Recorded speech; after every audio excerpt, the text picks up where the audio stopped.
നമസ്കാരം.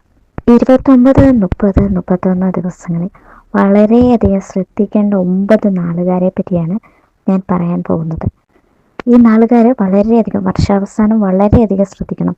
അപകടങ്ങൾ, അതേപോലെ തന്നെ സാമ്പത്തിക പ്രയാസങ്ങൾ, ശത്രുശല്യം കൊണ്ടൊക്കെ നിങ്ങൾ ഈ 3 ദിവസം വല്ലാതെ വലയുന്നതായിട്ടാണ് കാണപ്പെടുന്നത്. നാളുകൾ എന്ന് പറയുന്നത് ഉത്രാടം, ചോതി, അവിട്ടം, പൂരം, മകയിരം, അത്തം, പൂരുരുട്ടാതി, ആയില്യം, പൂരാടം. പരിഹാരം എന്ന് പറയുന്നത് നമ്മൾ പുറത്തൊക്കെ പോകുമ്പോൾ ശിവന്റെ അമ്പലത്തിൽ നിന്ന് കൊണ്ടുവന്ന ഭസ്മം ധരിക്കുന്നത് വളരെയധികം നല്ലതാണ്. അതേപോലെ തന്നെ കല്യാണമൊക്കെ കഴിഞ്ഞ സ്ത്രീകളാണ് കുങ്കുമം ഉണക്കി വിളക്കിനടുത്ത് വെച്ചിട്ട് തൊഴുത് പ്രാർത്ഥിച്ച് ആ കുങ്കുമം തൊടുന്നതും വളരെയധികം നല്ലതാണ്.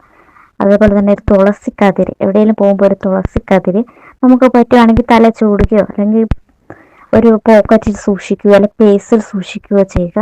ഇതൊക്കെ നിങ്ങൾക്ക് ഒരു പരിധി വരെ പ്രശ്നങ്ങളൊക്കെ ഒഴിവാക്കാൻ നിങ്ങളെ സഹായിക്കുന്നതാണ്. അപ്പം ഈ 9 നാളുകളും വളരെയധികം ശ്രദ്ധിക്കേണ്ട ഒരു സമയമാണ്. നന്ദി. ഓം നമഃ ശിവായ. ജ്യോതിഷ സംബന്ധമായ കൂടുതൽ അറിവുകൾ ലഭിക്കാൻ നമ്മുടെ ചാനൽ സബ്സ്ക്രൈബ് ചെയ്യുക, ലൈക്ക് ചെയ്യുക.